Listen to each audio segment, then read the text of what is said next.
नमस्कार, आप सबका स्वागत है।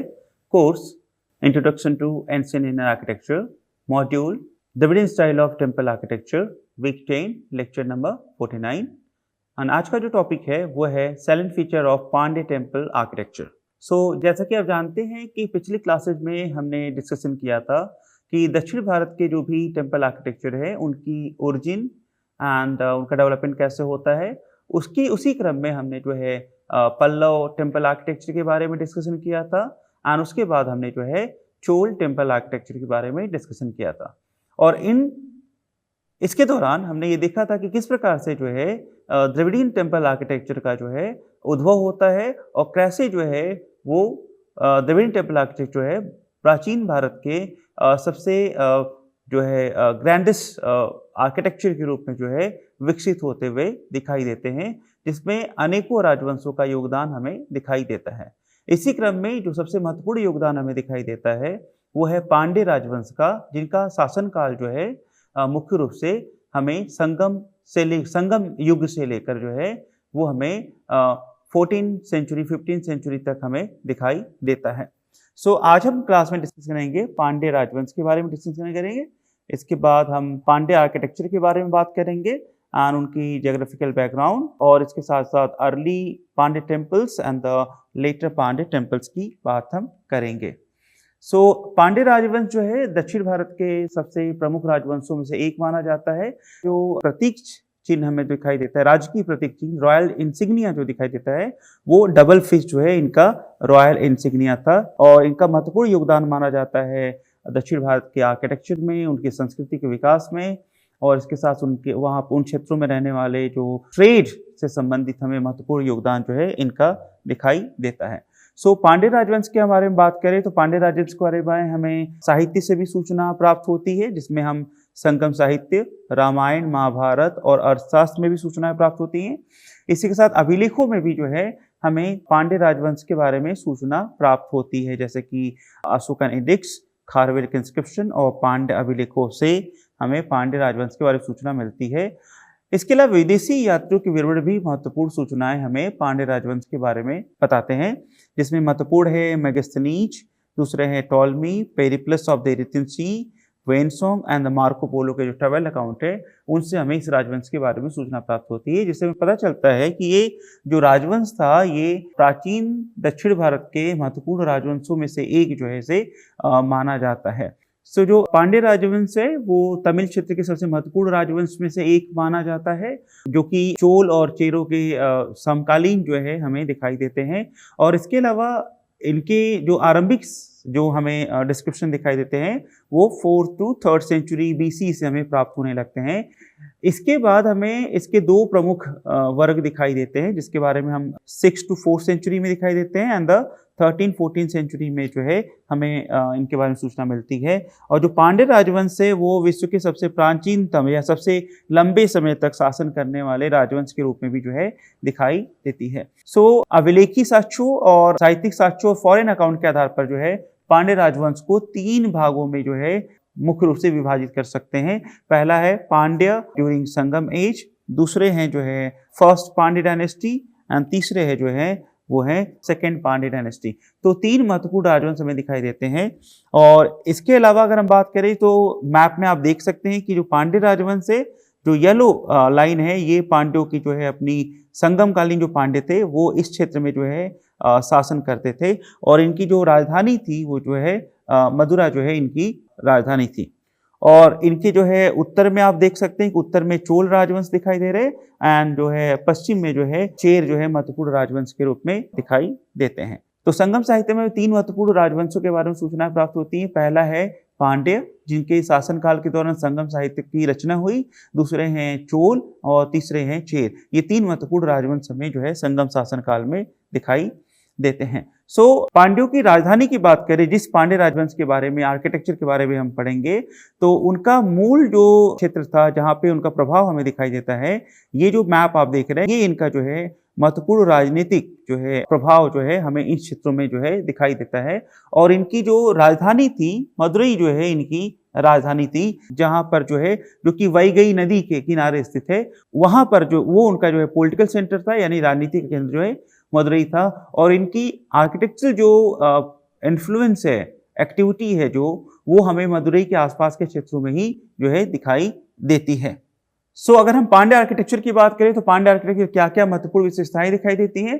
तो जो पांड्य टेम्पल आर्किटेक्चर हैं वो 6th to 10th सेंचुरी के बीच जो है, सी के बीच जो है, हमें फ्लरिश होते हुए दिखाई देते हैं।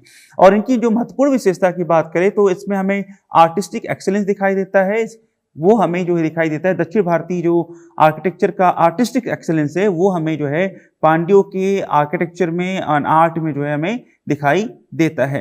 एंड मुख्य रूप से जो इनके जो मंदिर हैं वो मॉन्यूमेंटल स्ट्रक्चर के लिए जाने जाते हैं, इंटीग्रेटेड कार्विंग के लिए जाने जाते हैं, इनके जो विमान है उनके लिए प्रसिद्ध हैं। इसके अलावा जो है एलाबोरेट जो गोपुरम है, गोपुरम को पांड्यों के शासनकाल में एक बहुत ही उसका सबसे ज्यादा विकास हमें जो है गोपुरम का हमें दिखाई देता है। इसके अलावा एक्सपेंसिव मंडप, पांड्यों के शासनकाल तक आते आते जो मंदिर का जो कॉरिडोर है, मंदिर की जो सीमा है वो बढ़ती हुई दिखाई देती है।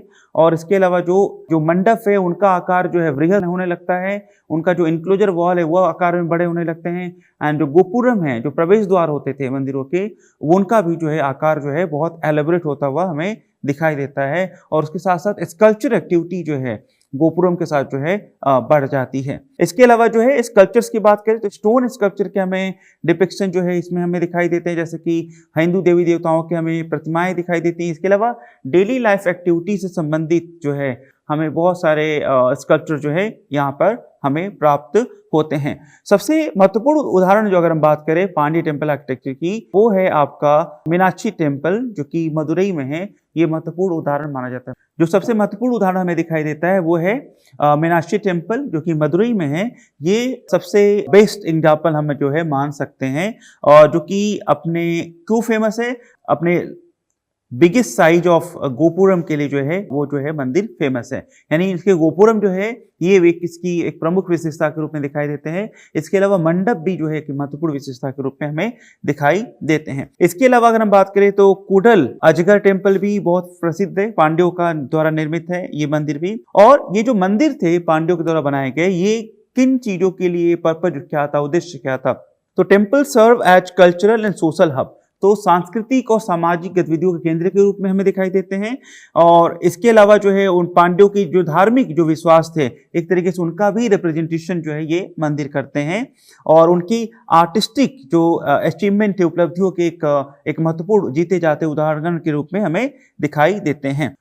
अगर पांड्य टेम्पल आर्किटेक्चर की जनरल फीचर की बात करें तो फर्स्ट एंड सेकेंड टाइप, दो हमें जो है प्रकार जो है हमें इसमें मुख्य रूप से जो है हमें दिखाई देते हैं। जो फर्स्ट टाइप है अगर बात करें तो उसमें स्ट्रेट स्लोपिंग साइड्स जो है हमें दिखाई देते हैं। इसके अलावा जो है हमें जो उनका कंटूर है वो ज्योमेट्रिक फॉर्म में हमें दिखाई देता है। एंड जो पिलर्स की जो ट्रीटमेंट है वो जो है हमें बहुत ही डेकोरेटिव जो है दिखाई देते हैं। इसके अलावा पिलास्टर्स का प्रयोग हमें दिखाई देता है। एंड जो सेकेंड टाइप है उसकी बात करें तो वहां पर हमें ऑर्नामेंटेशन जो है मंदिरों में वो बढ़ जाता है। तो मंदिर बहुत ही सुंदर ढंग से जो है अलंकृत निर्मित होने लगते हैं, उनमें ऑर्नामेंटेशन जो है बढ़ जाता है। इसके अलावा अगर हम फिगर्स की बात करें तो फिगर्स की संख्या जो है मंदिरों के साथ जो है बढ़ जाती है।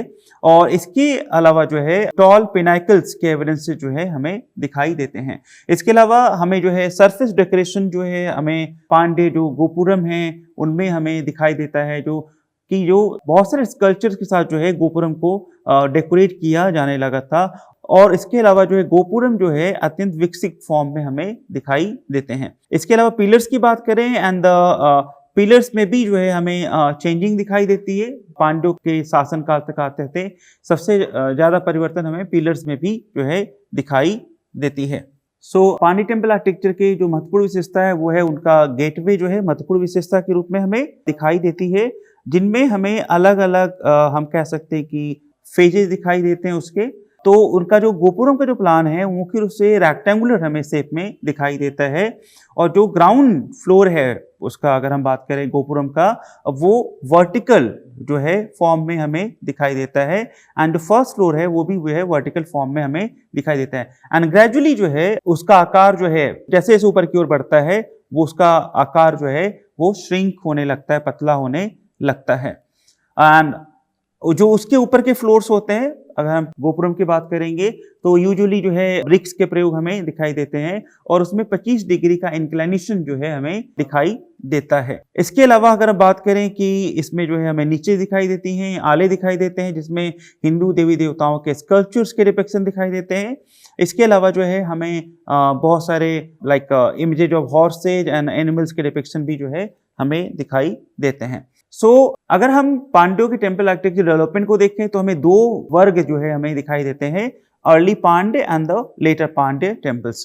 अर्ली पांड्य के अंतर्गत मुख्य रूप से जो है हमें रॉक कट केव्स टेम्पल्स दिखाई देते हैं और जिनकी प्राप्ति हमें पिलायार पत्ती से होती है एंड द तिरुमयम से होती है, कुंतराकुडी से होती है। तो ये प्रमुख जो है हमें सेंटर दिखाई देते हैं जहां से जो है हमें पांड्य आर्किटेक्चर के एविडेंस से जो है प्राप्त होते हैं। इसमें एक महत्वपूर्ण है कालू गुमालाई, ये महत्वपूर्ण एक सेंटर के रूप में हमें दिखाई देता है। एंड इसके अलावा कभी कभी जो है हमें इनके साथ जो है पेंटिंग्स की भी प्राप्ति होती है, यानी इनके साथ हमें पेंटिंग्स की प्राप्ति, जिसके सितान वसल जो है यहाँ से हमें पेंटिंग्स प्राप्त होते हैं। एंड लेटर पांड्य आर्किटेक्चर की बात करें तो लेटर पांड्य आर्किटेक्चर मुख्य रूप से जो है टेम्पल्स को इनके अंतर्गत जो है रखा जाता है, जो मंदिर हैं उनको जो है इसके अंतर्गत रखा जाता है, जिनमें हमें जो है जो कि मुख्य रूप से पूर्ववर्ती जो भी मंदिर थे उन्हीं को जो है पांड्यों ने मुख्य रूप से विकसित किया था। यानी पूर्व के राजवंशों के शासन काल में बने मंदिरों को ही जो है उनके द्वारा विकसित किया जाता है, उनके अंदर मेंटेनेंस की जाती है और उसके अंदर नए एडिशन जो है उनके द्वारा किए गए। किस प्रकार के एडिशन किए गए थे? तो गोपुरम का हमें एविडेंस दिखाई देता है, मंडप प्रयोग किए जाते हैं एंड द सर्कुम्बुलेशन पाथ जो है ये एक एडिशन के रूप में जो है हमें दिखाई देते हैं। अगर हम बात करें कि जो क्वाइंस है, क्वाइंस से भी जो है हमें अर्ली पांड्य टेम्पल्स के बारे में सूचना प्राप्त होती है। ये 1st सेंचुरी सी का एक क्वाइन है जो कि ब्रिटिश म्यूजियम में रखा हुआ है। इस क्वाइन में आप देख सकते हैं कि जो सेंटर में जो है एक टेम्पल का डिपिक्शन जो है दिखाई देता है और ये क्वाइंस जो है पांड्यों का क्वाइंस है जो कि संगम युग के जो पांड्य थे उनके द्वारा जारी किया हुआ सिक्का है। तो उसके ऊपर मंदिर का एविडेंस देखते हैं तो नीचे हाथी का एक साक्षी एक इमेज जो है यहाँ पर बना हुआ है। तो इसे हम अर्लीस्ट सोर्स मान सकते हैं पांड्य टेम्पल आर्किटेक्चर के बारे में, जो कि first only single storey temple के रूप में डिपिक्टेड है। अब हम बात करेंगे पांड्य रॉक कट आर्किटेक्चर की बात करेंगे। पांड्य रॉक कट आर्किटेक्चर है वो हमें मुख्य रूप से जो है प्राप्त होते हैं जो उनके जो क्षेत्र थे उनके राज्य के अंतर ही जो है ये प्राप्त होते हैं और ट्रेडिशनली जो है इन्होंने पल्लव ट्रेडिशन को ही जो है फॉलो किया। रॉक कट आर्किटेक्चर में जिस परंपरा को फॉलो करते हुए दिखाई देते हैं पांडे, वो है Pallava rock cut temple architecture को फॉलो करते हुए दिखाई देते हैं, जिसमें प्रमुख केंद्र के रूप में देख सकते हैं तिरुमलाईपुरम, ये जो है अन्नामलाई और कालू गुमलाई एंड ये कुछ महत्वपूर्ण केंद्र के रूप में हमें दिखाई देते हैं जहां से हमें पांड्य टेम्पल आर्किटेक्चर के एविडेंस जो है प्राप्त होते हैं। और अगर हम इसकी बात करें केव की जो डेकोरेशन है वो सिमिलर टू पल्लवाज दिखाई देते हैं, यानी पल्लवों के आर्किटेक्चर का पूरा प्रभाव जो है हमें पांड्य आर्किटेक्चर के ऊपर जो है दिखाई देता है। इसके अलावा जो है हमें मोनोलिथिक विमान जो है इनके साथ प्राप्त होते हैं, ये कुछ महत्वपूर्ण विशेषताओं के रूप में दिखाई देते हैं। और जो आरंभिक मंदिर बने पांड्यों के वो मुख्य रूप से भगवान शिव और विष्णु को समर्पित मंदिर हमें दिखाई देते हैं। और स्ट्रक्चरल टेम्पल्स की बात करें तो स्ट्रक्चरल टेम्पल्स की जो महत्वपूर्ण विशेषता हमें बात करें तो वो जो है मंदिर, अगर हम बात करें तो स्मॉल स्टोन टेम्पल्स जो है हमें प्राप्त होते हैं, किंतु उनमें सभी प्रकार के बड़े मंदिरों की जो विशेषताएं होती थी वो सारी विशेषताएं जो है हमें इन छोटे मंदिरों में जो है हमें प्राप्त होती हैं। जैसे कि विमान हो गए, मंडप हो गए, शिखर हो गया, ये सभी की सभी विशेषताएं हमें जो है इन मंदिरों में जो है पांड्यों के प्राप्त होती हैं। इसके अलावा गर्भगृह, अर्धमंडप एंड मंडप ये भी जो है हमें प्राप्त होते हैं। और इसके अलावा जो शिव मंदिर होते थे उनके सामने जो है मुख्य रूप से हमें नंदी के डिपिक्शन दिखाई देते हैं। इसके अलावा जो लेटर पांड्य जो कि 14th-15th सेंचुरी AD में रूल कर रहे थे, अगर उनकी हम बात करें उनके मंदिरों में मुख्य रूप से जो है हमें विमान में विकास क्रम दिखाई देता है और स्कल्पचर्स में हमें दिखाई देता है एंड गोपुरम में जो है इस फेज में आते आते हमें विकास जो है दिखाई देता है। एंड अगर बात करें gradually the gopurams were given more important than the shikhara. Gopuram को जो है पांड्यों के शासनकाल में, हम बार बार रिपीट कर रहे हैं कि गोपुरम को बहुत ही ज़्यादा महत्व जो है दिया जाने लगा था पांड्य राजवंश के शासनकाल में। ये हमें उस काल में निर्मित मंदिरों से भी इसकी जो है पुष्टि होती है। अगर हम पांड्य मंदिरों की बात करें कि इनके स्मॉल जो टेम्पल्स हैं वो हमें कहाँ से प्राप्त होते हैं, तो वो हमें तिरुचिरापल्ली डिस्ट्रिक्ट ऑफ तमिलनाडु से जो है हमें उनके बहुत सारे छोटे मंदिरों के अवशेष जो है प्राप्त होते हैं। पर अगर पांड्य आर्किटेक्चर की अगर आपको उसकी ग्रैंडियर को देखना हो, उसकी विशेषताओं को अगर अध्ययन करना हो, तो उसके लिए जो है मीनाक्षी टेम्पल जो कि मदुरई में है, ये सबसे महत्वपूर्ण सोर्स के रूप में हमें दिखाई देती है। इसके अलावा जो है हमें कुंभकोणम से भी मंदिर प्राप्त होते हैं, वहां से भी हमें कुछ जो है स्ट्रक्चरल टेम्पल्स जो है हमें प्राप्त होते हैं। इसके अलावा पांड्यों ने जो है मंडप, गोपुरम एंड द श्रीरंगम और चिदंबरम के मंदिरों में जो है उनके द्वारा जो है मंडप और गोपुरम के भी निर्माण करवाए गए थे। सो केव टेम्पल्स ऑफ तिरुमलाईपुरम की बात करें, सो तिरुमलाईपुरम जो है एक ये मंदिर जो है वो हिल-लॉक पर स्थित है और इन्हें जो है इन्नाची पराई जो है इनको जो है कहा जाता है। एंड ये मुख्य रूप से जो है early Pandya temple art and architecture के अंतर्गत जो है इनको रखा जाता है, इन केव टेम्पल्स को जो है रखा जाता है। और ये जो मंदिर हैं ये सिमिलर है, किसके सिमिलर है, मंडगपट्टू केव के सिमिलर हमें दिखाई देते हैं। मंडगपट्टू वही जगह है जो कि जहां से पहला रॉक कट टेम्पल्स पल्लव का हमें प्राप्त होता है। तो मंडगपट्टू से जो है सिमिलर ये मंदिर हमें दिखाई देते हैं, मुख्य रूप से जिसमें मंडप और शेल की प्राप्ति होती है। इसके अलावा जो है 2 पिलर्स, हमें मंडपों में 2 पिलर्स दिखाई देते हैं, 2 पिलास्टर्स दिखाई देते हैं। इसके अलावा लोटस के डिपिक्शन दिखाई देते हैं और इसके अलावा जो है हमें स्कल्पचर्स भी जो है प्राप्त होते हैं। और जो मंडप है वो मुख्य रूप से जो है ईस्ट फेसिंग हमें दिखाई देते हैं। और इसके अलावा जो है जो मेन वॉल है उसमें हमें 3 आले यानी 3 नीचेज बने हुए हैं, जिसमें हमें गणेश, विष्णु और शिव की जो है हमें प्रतिमाएं प्राप्त होती हैं। अगर हम कालू गोमलाई रॉक कट टेम्पल्स की बात करें तो यहाँ के मंदिरों को जो है कहा जाता है स्कल्पचर्स ऑफ टेम्पल्स भी जो है कहा जाता है। और मुख्य रूप से अगर इस मंदिर की बात करें तो ये मंदिर जो है, इसका मंदिर का फर्स्ट व्यू आप देखेंगे तो जो है इस रूप में दिखाई देता है, जो कि 8th सेंचुरी सी में जो है ये मंदिर निर्मित हुए थे पांड्य राजवंश के शासनकाल में।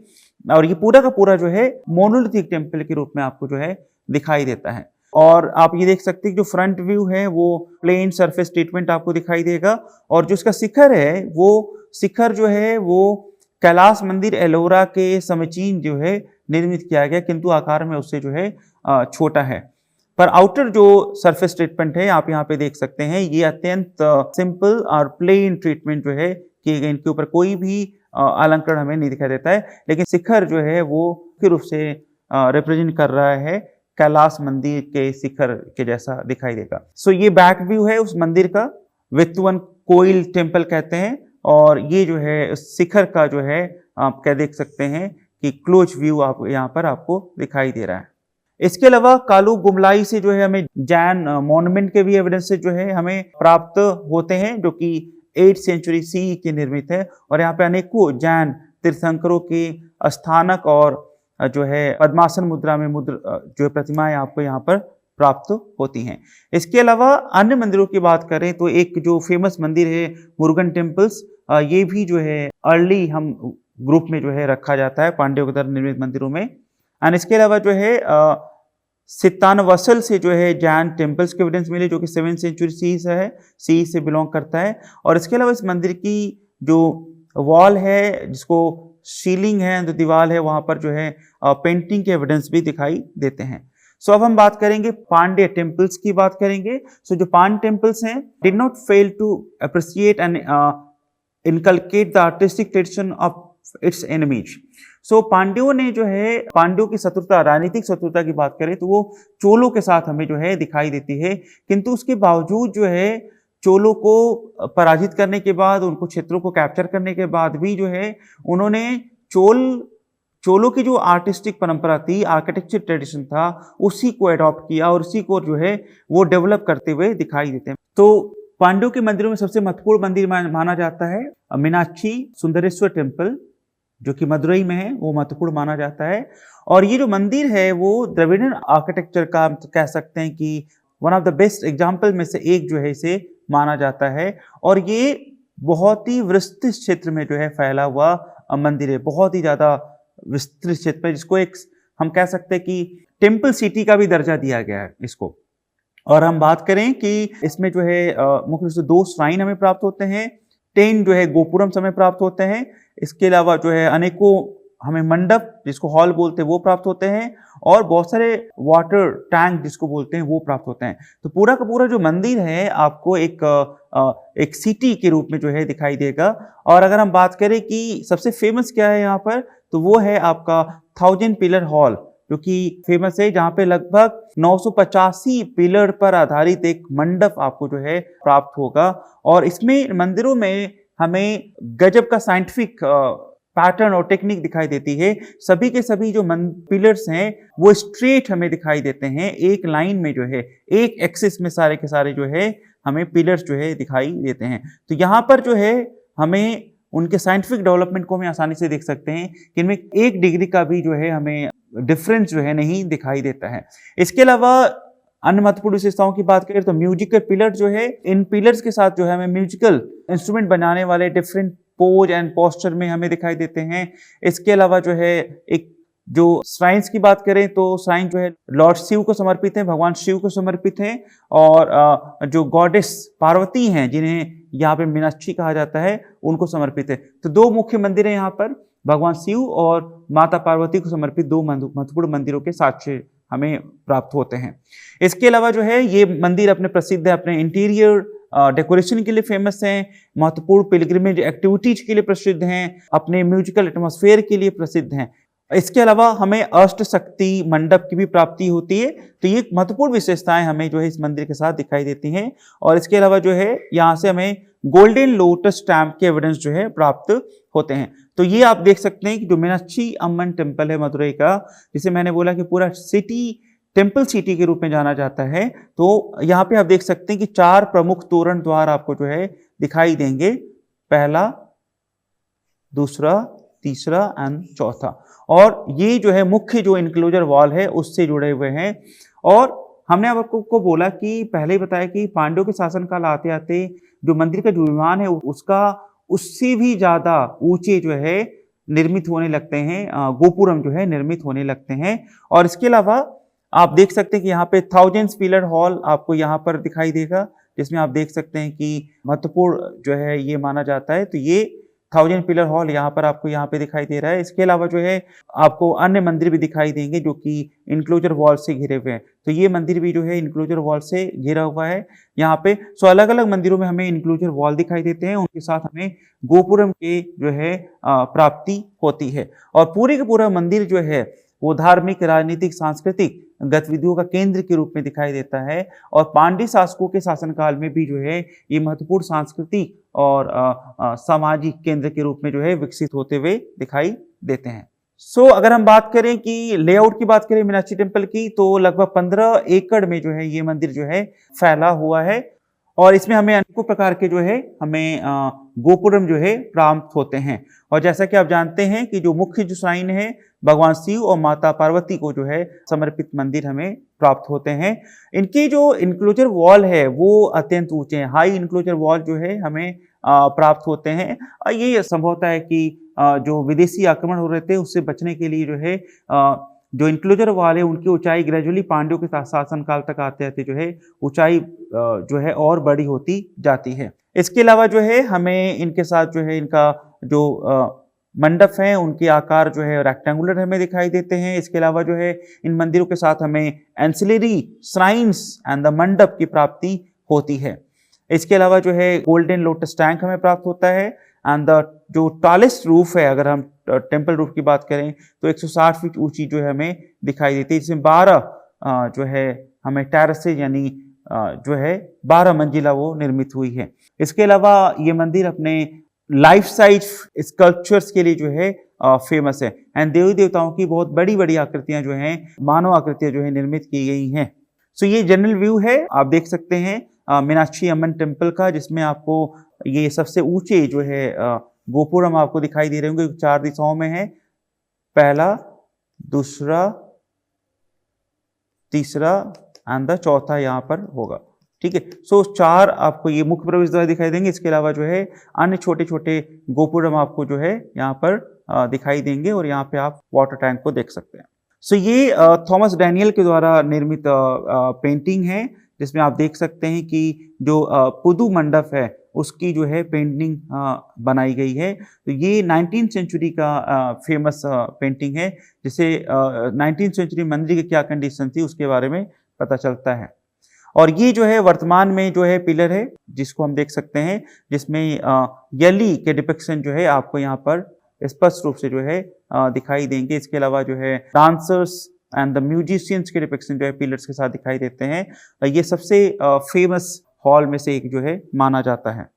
इसके अलावा इन मंदिरों में जो है इन मंदिरों के साथ हमें पेंटिंग्स प्राप्त होते हैं, उन राजाओं के पेंटिंग्स प्राप्त होते हैं जिन राजाओं का महत्वपूर्ण योगदान दिखाई देता है इन मंदिरों के विकास में। उनके पेंटिंग्स भी जो है हमें इन मंदिरों में प्राप्त होती है। इसके अलावा वेस्टर्न एंड नॉर्दर्न गेटवे को आप देख सकते हैं। जो वेस्टर्न एंड नॉर्दर्न जो गोपुरम है, जो एंट्रेंस है, उसको आप देख सकते हैं और ये मल्टी स्टोरी है। ये यहाँ पर आपको स्पष्ट रूप से पता चल जाता है कि ये जो गोपुरम है वो मल्टी स्टोरी हैं और वेल ऑर्नेट, यानी इनमें बहुत सारी देवी देवताओं के मूर्तियों की जो है डिपिक्शन हमें जो है दिखाई देते हैं।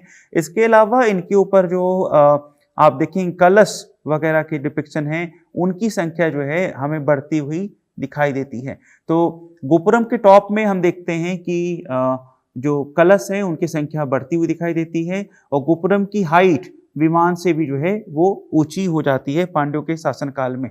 इसके अलावा जो है मीनाक्षी टेम्पल में जो है जो माता पार्वती हैं, मीनाक्षी हैं और भगवान शिव के विवाह को जो है संबंधित प्रतिमा भी हमें प्राप्त होती है, जिनकी जो विटनेस है भगवान विष्णु को बनाया गया है। तो यहाँ पे आप देख सकते हैं कि भगवान विष्णु जो है यहाँ पर है और माता पार्वती केंद्र में है और बाईं तरफ जो है भगवान शिव का डिपिक्शन जो है किया गया है।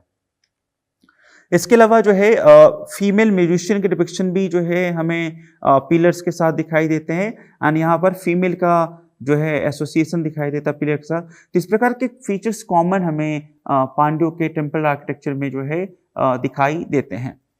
सो आज की क्लास में हमने मुख्य रूप से डिस्कशन किया जो पांड्य टेम्पल आर्किटेक्चर से उसके 2 वर्गों के बारे में हमने बात की। हमने बात किया rock cut temples of Pandya, उनके बारे में बात किया कि किन किन महत्वपूर्ण केंद्रों से हमें पांड्यों के रॉक कट टेम्पल्स प्राप्त होते हैं और उनके ऊपर हमें स्पष्ट रूप से जो है पल्लव रॉक कट आर्किटेक्चर का प्रभाव जो है दिखाई देता है।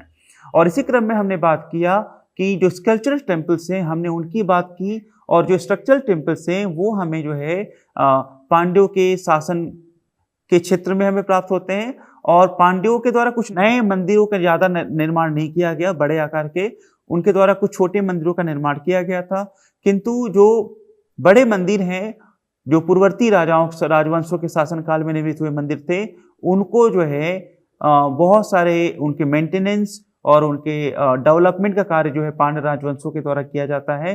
और मुख्य रूप से जो है उसमें नए एडिशन जिसको बोलते हैं गोपुरम का निर्माण उनके द्वारा किया गया, मंडपों का निर्माण किया गया, बड़े बड़े इंक्लोजर वॉल बनाए गए, इसके लिए वाटर टैंक बनवाए गए, तो और स्कल्पचर एक्टिविटी से उनको डेकोरेट किया गया। तो इस प्रकार की आर्टिस्टिक हमें गतिविधियां जो है दिखाई देती हैं और इनकी इस परंपरा को जो है पांड्यों की परंपरा को हम देखते हैं कि जो नायक हैं और जो विजयनगर के हम्पी हैं वो इस परंपरा को अपनाते हुए हमें आगे की दिखाई देंगे। तो मदुरई में जो है नायक राजवंश के द्वारा जो है पांड्यों की आर्किटेक्चर जो विशेषता थी, शैली थी, उसको जो है नायक राजवंश जो है अपनाते हुए दिखाई देते हैं। तो अगली क्लास में हम मुख्य रूप से डिस्कस करेंगे कि जो नायक राजवंश है और जो विजयनगर के राजवंशों के द्वारा कौन कौन से नए एडिशन किए गए द्रविडियन टेम्पल आर्किटेक्चर के बारे में हम उसके बारे में डिस्कशन करेंगे। थैंक यू वेरी मच, धन्यवाद।